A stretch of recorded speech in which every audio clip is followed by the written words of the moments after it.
So, shall we get busy with the show? Yes, let's get busy with the show. Okay, because we've got Lou Berkovits here, and Lou, great to have you here on the show. Pleasure to be here. Love it. Now, We're just talking about the weather. Oh yeah, We all took advantage of the weather. It was great. what were you doing yesterday? I was actually riding my motorcycle. Oh yeah, I went up to see the changing colors, went to see people swimming in Lake Simcoe of all places. I couldn't believe it. Beautiful. Yeah. Absolutely gorgeous. It was a great, great weekend. Now, what kind of motorcycle do you have? Oh, my baby. I have a limited edition Indian Chief. Oh, Wow. Only about 100 were made. The one I have is very, very special. I think it's the only one in Canada, as a matter of fact. Beautiful bike. so it's one of those Indian motorcycles? It's an Indian motorcycle. Yeah, it's a big, big tank of a motorcycle, a big 800-pound beast. Now, wasn't there? Didn't somebody in Toronto buy that brand? Yes, And they did. is this one of the new? No, mine is part of that generation, Okay. which dates back to about 2000, 1999, 2000, and they stayed in business for a little while, and then they, kind of went away for a little while. They are back. In fact, I had a chance to meet with the CEO in Charlotte, North Carolina, back in 2009 when they relaunched the brand.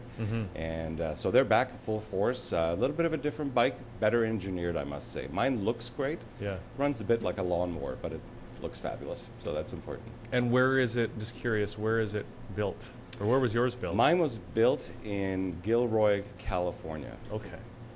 The parts came from all over the place, which is really one of the problems that they had back then, is that they took bits and pieces of parts, made a sort of a bike out of it, whereas now they're made in North Carolina. They have their own proprietary parts, their own engines, and here I am pushing Indian motorcycles, but it's great. It's a great brand. Well, it's it was interesting how they had that building down at King and Simcoe or John. King and Simcoe, but that was like a restaurant, nightclub hybrid. You could buy jackets and you could see some of the Indian motorcycles displayed, and it was a different business venture, a different business model for them back then.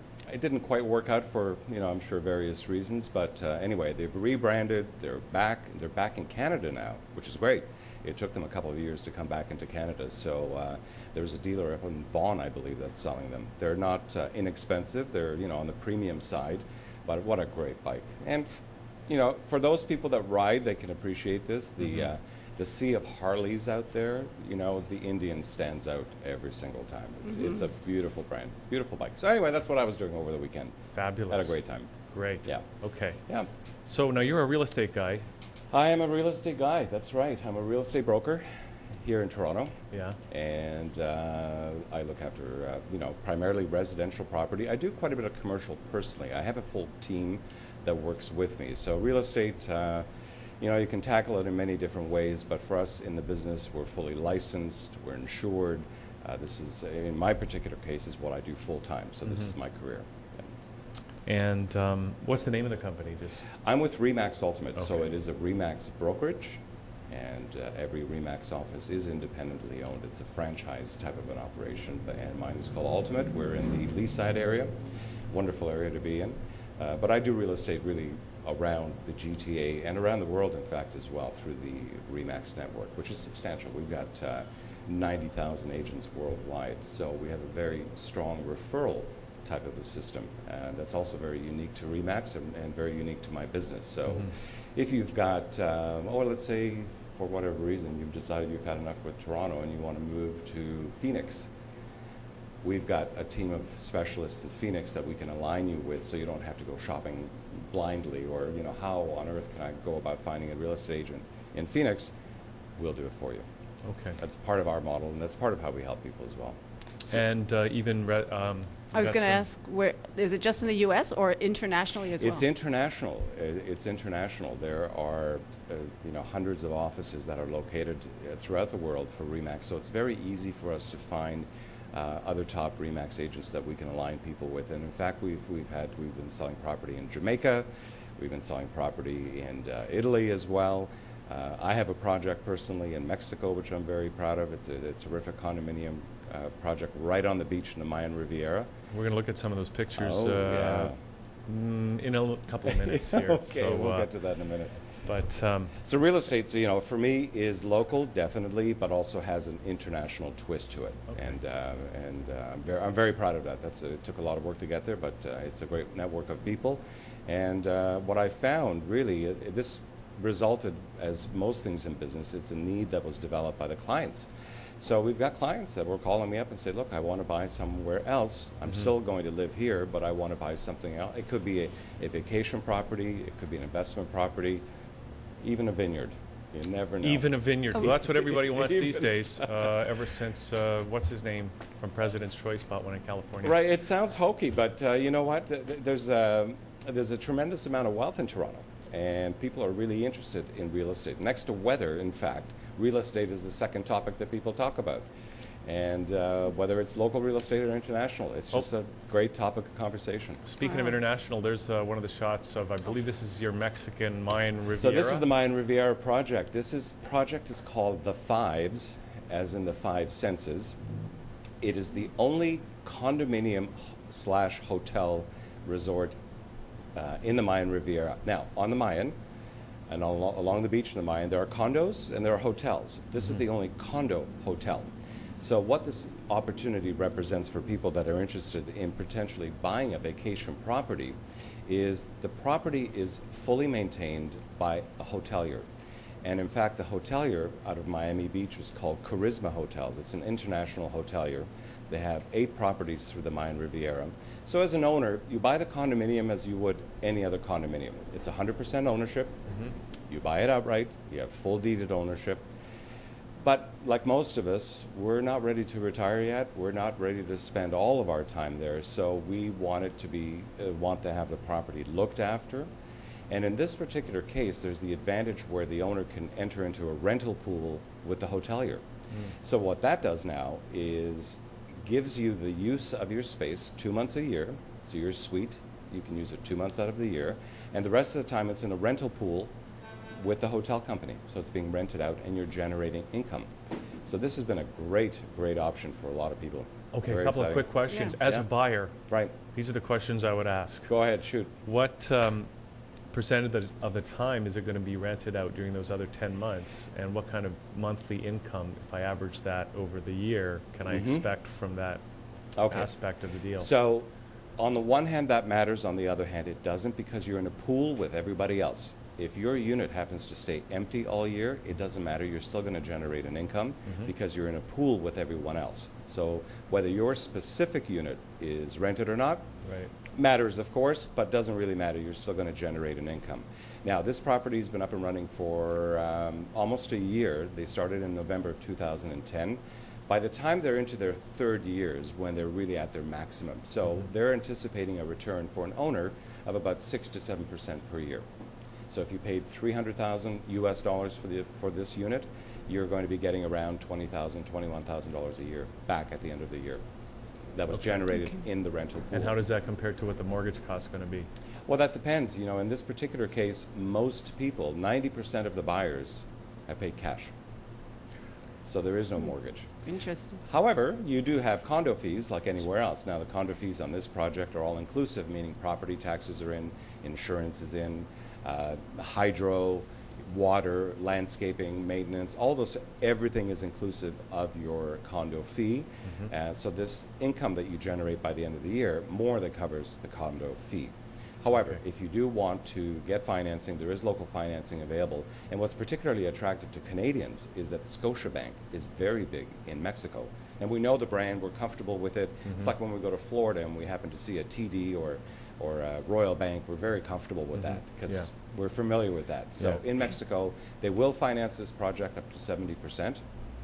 And the interest rates are a little bit higher than they are here, though. That's the one thing. They're not astronomical, but you know, about 6% interest rates. What are you paying in pesos? Because that could factor out. Don't they pay in Canadian? Hundreds US of millions dollars? of pesos.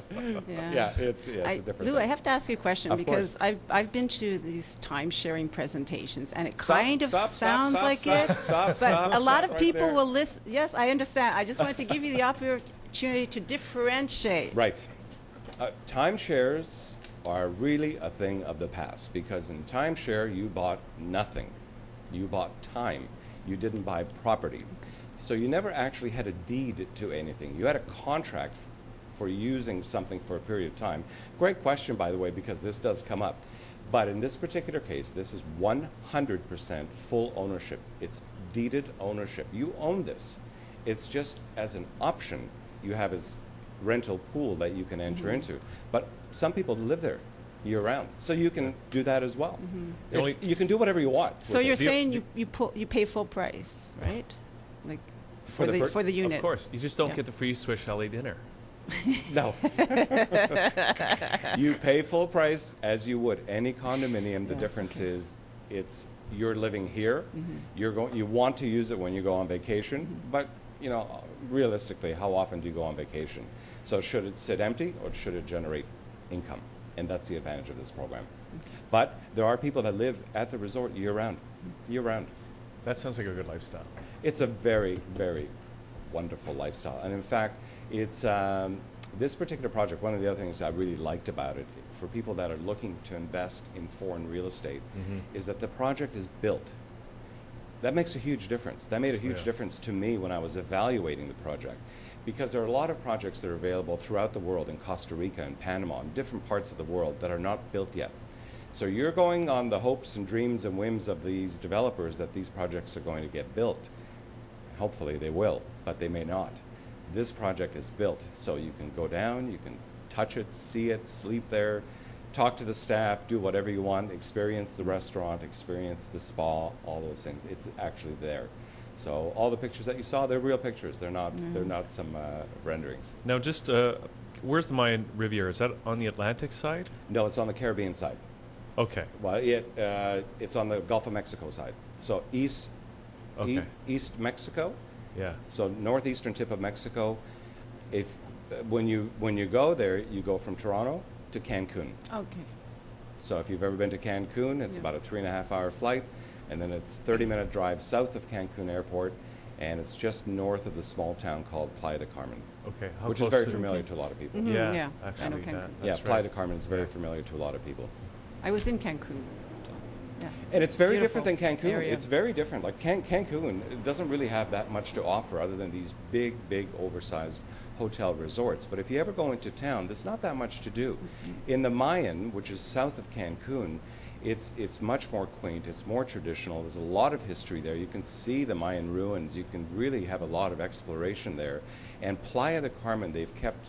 It's a magnificent small town, but now it's because the population has grown, because the popularity has grown, tourist activity has grown, their infrastructure has gotten better, and the stores, the restaurants, the nightlife, all that kind of stuff is wonderful. And then when you've had enough of all that busy craziness, you go back to this resort, which is nice and quiet. It's terrific. Okay, cool. Now, Lou, I understand you're also the real estate analyst at AM 640? Yes, I am. I'm the official real estate analyst at AM 640. I also host a talk show called AM Inside Real Estate on AM 640. We're featured every 2 weeks. We're live, 11 till 12 on every other Sunday. You just have to tune in and see if that happens to be the Sunday when, if you want to listen. And we talk all matters real estate. Local, of course. We touch on international real estate a little bit, but mostly local, because our market here is fantastic. Well, let's talk about that a little bit, because you mentioned the network with RE/MAX throughout the States and other places.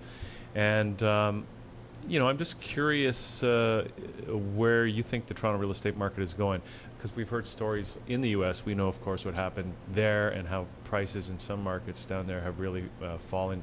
And I've heard of, picking up a condo in Florida for $70,000. You can. I wish we could pick condos up in Toronto for $70,000. You can't. Nope, that's not going to happen. But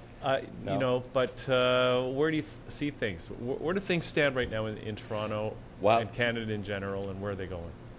There's a lot of different ways that analysts look at the real estate market, and there's a lot of generalities. So real estate, you have to remember, first and foremost, it's a neighborhood business. So depending on where you happen to live might be very different than where I happen to live, even though we're in the same city. So it's one thing to generalize, it's another thing to look at the specifics and really dig down into the market. But generally speaking, the Toronto real estate market has been appreciating for the last 10 years or so, double-digit numbers. We've been 8, 9, 10, 11% growth, other than the correction that we experienced in the latter part of 2008 when we had the market crash global, but that was global. And in Toronto it was just a blip. And in Toronto it was a blip. It was actually very short. We were very concerned, as everyone was in every business sector, what was going to happen. But once we got into the spring of 2009, we came out of it very, very quickly and have been going strong ever since. Now, here's the interesting thing. From a buyer's perspective, everyone's waiting for the market to correct and for the prices to come down because they want to pay less. From the seller's perspective, everyone is just thrilled at what's been going on in the Toronto market, and they want to keep seeing prices go up. Where is it going to go? How's it going to end? Is it going to change? Well, it's not going to end. It's certainly going to change, and we do have our ebb and flows in our real estate market like we do in any market, whether it's stocks, bonds, whatever it happens to be. For the foreseeable future, though, I see the market continuing to be very strong. Our condo market, which is a sub-market of the main market that we have, surprisingly enough, continues to be very strong. I know a lot of people shake their head and they're driving down the garden and they're seeing these cranes one after another, and they're counting. In fact, some people are counting cranes now. We're up to, 30, 40 cranes. You have to remember all of these projects, these residential condominium projects, before that crane goes into the ground, before the shovel goes into the ground, they're 70 to 75% sold out. So it's not like developers are building empty buildings hoping that someone is going to buy. Quite the opposite. In fact, they're mostly sold already. So that's going to continue to be a very strong market. And one of the things that we look at what are the factors that determine market trends. Low interest rates is a huge one. And we continue to have these abnormally low interest rates. That's continuing to fuel the market. Immigration to Canada, specifically into Toronto, is huge. These people need a place to live. Whether they're going to rent, whether they're going to buy, they need a place to live. So as an investor, to give you an example, in a condominium, we're seeing, back in the 80s, we saw a lot of people buying these condos, pre-construction, wait for 2-3 years, let time do its thing in terms of the appreciation scale, and then after 3 years, they would try and flip it. But everybody was flipping at the same time, so now you had this glut of inventory coming onto the marketplace. It dropped the prices. So that didn't turn out so well. So the investor mindset has changed. They've gone from this buy and flip to buy and hold. And that's doing really well for us because we're not seeing a glut of inventory coming onto the market. So think about it this way as well. What they're doing is they're filling the gap that we desperately need in Toronto for rental housing. We don't have purpose-built buildings anymore. People are not building buildings just to rent. Rental buildings. They're not. So where is the rental stock going to come from? It's coming from these condominiums. Individual condo owners. That's right. So it's not unusual to have an offshore buyer buy 12, 14, 15, 16, I've seen as many as 22 units, sight unseen, through their agent, strictly for the purposes of buy and hold. And then they, once the buildings are built, they rent them out. And they'll keep them for however long they want, depending on their portfolio. They may move them around a little bit, but we're not seeing this big dump of properties coming out. So the condo market continues to be very strong. And I think the builders are challenged, because they're trying to get these units that are basically a little bit bigger than hotel-sized rooms. They're trying to be very creative with storage space. Well, for 650 square feet, 1 bedroom plus den, how big is that den? Usually not that big. So it's, it is challenging for them, but I must say the architects and designers are doing great jobs out there, trying to, increase ceiling heights, put bigger windows, make it feel bigger, have buildings with reasonable amenities, not over the top, reasonable, and in some cases even shared amenities, so that the condo fees don't go up too much, because that's another big factor. You don't want to have a reasonable condo price bought unit and then have crazy condo fees. So market's going to be terrific for condos in the future. You mentioned that you also do some investing. Is there something, can you say something about that? Well, in terms of investing, yes, I have personal investments as well. I used to be actually very heavy into residential investments, which were great for a time being, but quite frankly, I just didn't like being a residential landlord anymore. So I switched over time. I sold my residential properties and got into commercial real estate, which I've always liked commercial. I do a lot of commercial as well in my business, and it's just it's a different less emotional, if you will, part of the business, and it's something that I work at quite a bit. And so commercial for me is what I prefer, but it's not for everybody, and it represents different challenges. There's different money involved. Mortgaging is different. You know, leases are different. There's lawyers are always involved with it, so it's a little bit costly. But it's a great segment, and there's a lot of commercial investment also going on in Toronto, which continues to happen very strong. Now we've seen since the debacle in the U.S. where things just got out of control. There was a lax regulation, and Right. that's what caused the market to bubble and then burst. And in Canada, we've seen the government try to tighten up a little bit on the lending rates rules. And it hasn't seemed to have any impact. It hasn't had a detrimental effect on demand in the housing market. No, not at all. In fact, one of the biggest problems that they ran into the United States is they were giving loans to people that could not afford to pay the loans. The wild west that was going on in their mortgage industry was really out of control, and they were doing just for the purposes of them signing a contract for someone with a mortgage. They would say to you, you know what, here's this house. You put minimum down, you know, a couple $1,000s on a $200,000 home, which was absolutely ridiculous. And the other thing they were doing is they would say, we're going to give you these low, very, very low interest rates for the next 4 years. And then in the 5th year, we're going to raise them. But these people were never able to catch up. They couldn't afford, they could barely afford the deal itself, let alone the real deal that kicked in after a few years. So what ended up happening is they coined a phrase called jingle mail. People put their keys in an envelope and they mailed it back to the owners and said, see ya, I'm out of here. So they lived in this house for 4 or 5 years, and then they abandoned, they walked, but what did they walk away from? Nothing. They walked away from a $2,000 down payment. That was nothing to walk away from. And they were able to occupy this home for 4 years, or 3 or 5, or whatever it happened to be. So, and this was happening en masse. In fact, there was to show you how easy it was to get a mortgage in the United States, there was a New York Times reporter that just for, you know, some fun decided to see what he could do. So he created a fictitious mortgage application with the name of a deceased person. Okay? Someone who was gainfully employed at one point and, you know, had good history and all that kind of stuff. And he got it. So he got the mortgage. Those were the good old days. Those were the good old days of the Wild West. Here. You're not going to see that happen here at all. Trust me. The lending institutions here are just not, they're really buttoned down. The rules are very stringent. And will people over leverage? Yes, in some cases they will.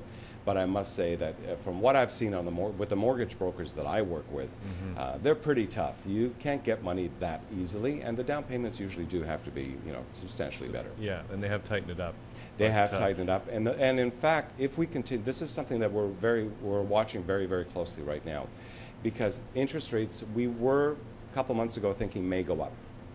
It doesn't seem that that's going to be the case for the next couple of years. So that means that our interest rates are going to be artificially low for the next few years. So what may happen, and you may see this happen from the Minister of Finance, they may tighten those rules up even more. Pull back mortgages in terms of amortization, so you can't amortize for 30 years anymore, it'll be 25. It'll be things like that, you know, to make it a little bit tighter. And even now, if you wanted to get a mortgage, you still have to qualify for the posted 5-year rate. Even though you may not use that particular mortgage rate when you're actually paying, you might use a variable, which is only at, you know, 2.7, 2.8, but you have to qualify at the 5-year.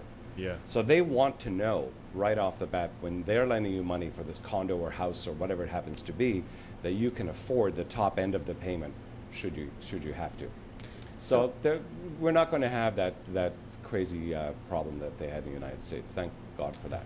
Yeah. So I was wondering how that will affect the housing market. If it's harder to get a mortgage, then Does that mean less people will be buying houses? To some extent, but generally speaking, no. When they do that, when the finance minister adjusts the rules, the lending rules, it typically affects the first-time buyer. The first-time buyers are the ones that are just getting into the market for the very first time, obviously. Some are doing it alone, some are in a new relationship, perhaps newly married, getting in. They're the ones that are affected the most because they're just starting out. So for them, all of a sudden, they have a mortgage payment, they have maintenance costs, they have property tax costs, all these things they didn't have before, plus perhaps a loan for a car, and other living expenses, entertainment, gym, whatever it happens to be. So they're the ones that are affected the most. But what we saw last time the rules tightened, it had no effect. The market continued very, very strong. So it's a very, very small effect. Generally speaking, the market itself stays very strong. Right, I see. Okay, we don't have a lot of time left, Lou. Okay. I got one more question. Okay. One more. So you've mentioned Toronto's very strong market. What about I'm just interested in, and you mentioned it's a neighborhood business, Very neighborhood much so. by neighborhood. What's your sense of the downtown versus the outlying suburban areas? Is one maybe less elastic than the other, or more in demand? How do you see that? What is definitely the most demanding when we're talking the GTA, Central Toronto, hands down, bar none, continues to be the most desirable and has most in terms of transactions happening and the dollar volume in transactions as well. So there is a lot of activity going on in Mississauga and Brampton, Aurora, all these different communities, Richmond Hill, Newmarket, but Toronto is the one that we're seeing the highest price growth and the greatest activity. We have over 140, I think we're even up to maybe 150 or more very specific and designated communities, neighborhoods in Toronto, and you know of many of them, the Annex, the Beach, Leaside, Cliffside, all these different wonderful areas in the city, and they continue to be very strong. People want to live in there. They're established neighborhood. It's very different. Some of those other neighborhoods are just starting. They're new neighborhoods, they're subdivisions, they're not built up yet. A lot of people want to live in established neighborhoods, and you have to pay the price for that. Great. Well, but it's a great town to live in. Yeah, well, great to have you on the show. Great to have this discussion. So anybody out there, I guess, if they're thinking about moving to Toronto, or maybe they're in Toronto and they want to get a property somewhere else, or a vacation property, right. that Mexican right. condo hotel development, how can people get in touch with you? They can go directly to the website, which is loubrealestate.com. They can call me directly at 416-705-1444. And they can get a hold of us that way. More than happy to help. We have a full team of people that work with me, buyer agents, listing agents, various people that are specialized in certain parts of real estate, so we can help out in all forms of real estate that people are interested in. Great. Yeah. Well, thanks for coming in today. Thank you. My pleasure. Great to be here. Okay. Well, we're going to take a little break, Vanessa, and I think Hilton might be coming on after this, so we're going to get ready for the rest of the show. As Liquid Lunch continues on a Tuesday, we'll be right back here on ThatChannel.com. Great.